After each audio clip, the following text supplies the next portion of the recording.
Na semana passada, a nossa Scott Consultoria, que sempre faz análise aqui sobre o preço do boi gordo, realizou em Ribeirão Preto e Barretos, no interior de São Paulo, o encontro de confinamento e recreadores, um dos principais eventos do calendário agropecuário do país.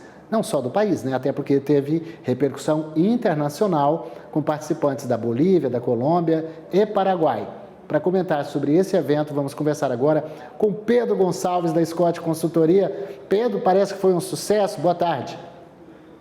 Boa tarde, Valteno. Foi um sucesso. Muito bom estar aqui com vocês para poder falar desse evento que já é um marco, né, para a pecuária nacional. Verdade. Vamos começar falando sobre isso que eu acabei de informar há pouco, com o pessoal do IMEA, que foi um recorde no abate de animais no primeiro trimestre. E aí eu ainda perguntei, assim, baseado naquilo que vocês falam aqui com a gente. Então vai ter um abate gigante agora, nesse primeiro semestre, para depois ir diminuindo a oferta, principalmente de fêmeas, para a gente poder ter um equilíbrio maior nesse setor, para que o pecuarista tenha uma melhor remuneração. Exatamente. Inclusive foi o tema da minha palestra, né? Pude estar apresentando para o nosso público, o pessoal da América do Sul aí representada, 1.200 pessoas vendo a nossa análise com relação ao que a gente espera para o mercado do boi gordo, que esse primeiro trimestre foi bastante agitado. A gente tem, né, a questão da ociosidade, né, o levantamento da Scott Consultoria, apontando aí a menor ociosidade dos últimos 5 anos, ou seja, nós estamos aí com as indústrias frigoríficas trabalhando mais de 75% da sua capacidade operacional total. E a gente viu um recorde de abate e uma participação de fêmeas bastante expressiva para esse primeiro trimestre também. Mais de 6 milhões de cabeças abatidas, segundo os dados do MAPA, né, no Sistema de Informação Federal, né, questão dos abates, com a participação de fêmeas aí acima dos 50%. Pegando os dados do IMEA, que eu acredito que o Rodrigo já tenha até comentado, a participação de fêmeas veio ainda acima de 50% para esse começo, foi o recorde de abate para o trimestre em Mato Grosso, que é um dos principais indicadores que a gente tem, porque é o maior rebanho, né, nacional nosso, estado do Mato Grosso. Então, começo de ano para produção de carne, a gente vem aí com uma possibilidade de recorde para 2024, uma movimentação bastante interessante para o começo do ano, que acabou até refletindo na cotação da arroba do boi gordo, que a gente vinha falando. Por mais que a exportação e essa demanda interna conseguissem manter aí, né, essas saídas de carne, conseguiram manter um preço um pouco mais firme, mas tivemos sim pressão para o começo do ano em cima da arroba do boi gordo. Se fosse fazer, Pedro, uma conta aqui em torno do rebanho bovino nacional, em termos de bezerros, cria, engorda, como é que está distribuído isso hoje? São o quê? 230 milhões de cabeça? Exatamente, são 230 milhões de cabeças hoje e a nossa taxa de abate trabalha aí praticamente 10 a 14% do que a gente tem do rebanho nacional, né? Então 10% disso acaba sendo abatido por ano, mais ou menos.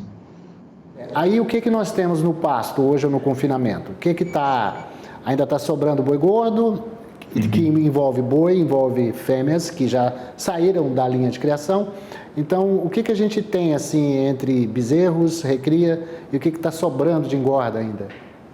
Pegando, né, do que a gente está vendo para essa movimentação, nós tivemos uma boa quantidade de chuva, um momento aí mais próximo, né, nesses últimos 15 dias, que acabou trazendo uma movimentação até mesmo para o cenário de reposição, né, que é o que a gente traz aí do bezerro de desmama, de ano, até chegar no boi magro, que é o mais comprado, aí, é o comprado, né, por questão de confinamento para engorda nesse próximo período. A gente já está batendo até na janela aí do primeiro giro de confinamento, que inclusive está até interessante pensando para o confinador. E pensando em confinamento, o Confina Brasil aqui atualizando os dados, vê até como estimativa uma possibilidade de recorde para o gado confinado para esse ano, trabalhando entre 6 milhões e meio de cabeça confinada, recorde histórico, isso por causa das movimentações que a gente tem, pensando em custo, né? Reposição que eu estava comentando.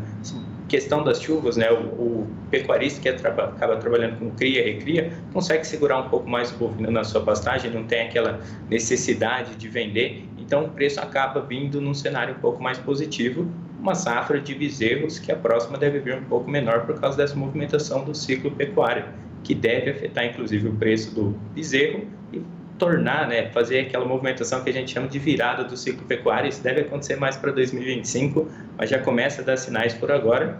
E para esse momento a oferta ainda está bem controlada, a unidade frigorífica vem comprando apenas para compor a escala, então não tem uma necessidade muito grande de fazer a compra de bovinos, que acaba trazendo essa queda de braço para esse momento, mas em breve, a gente já está no outono, né? Já tem alguns dias, a questão da pastagem começa a pesar bastante.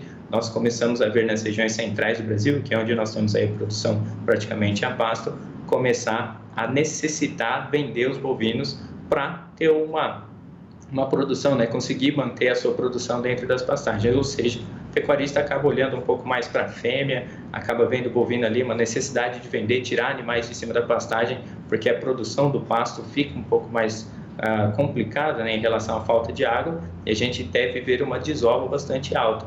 Para esse começo de ano a gente já viu um abate recorde, estamos esperando aí para ver como que vai ser essa situação, para ver se não se repete aquilo que aconteceu ano passado, ali em agosto, setembro, quando a oferta de boiada foi muito alta, nós tivemos uma queda da arroba do boi gordo, principalmente aqui em São Paulo, que chegou até próximo dos R$200 por arroba. Movimentação esse ano pode acontecer, mas uma demanda externa que vem bem aquecida, uma demanda interna que também está bastante aquecida, deve dar uma firmeza para os preços nesse momento, mesmo com uma possibilidade de oferta bastante grande. E pensando em confinamento, segundo giro, com custo de produção, principalmente milho e soja, trabalhando com preços bem abaixo do que a gente estava vendo para o ano passado, isso liga o alerta para o confinador no sinal positivo, né, de alerta, porque o custo de produção abaixo, você vê um mercado futuro, principalmente pegando ali para outubro, trabalhando entre R$245 e R$247 a arroba do boi gordo, é um ágio que a gente tem de R$15 até R$20 para o preço pago hoje. Então, um cenário bastante interessante para o confinador, pensando para esse ano. Tá certo. Alcides estava lá? Cadê ele? Está sumido?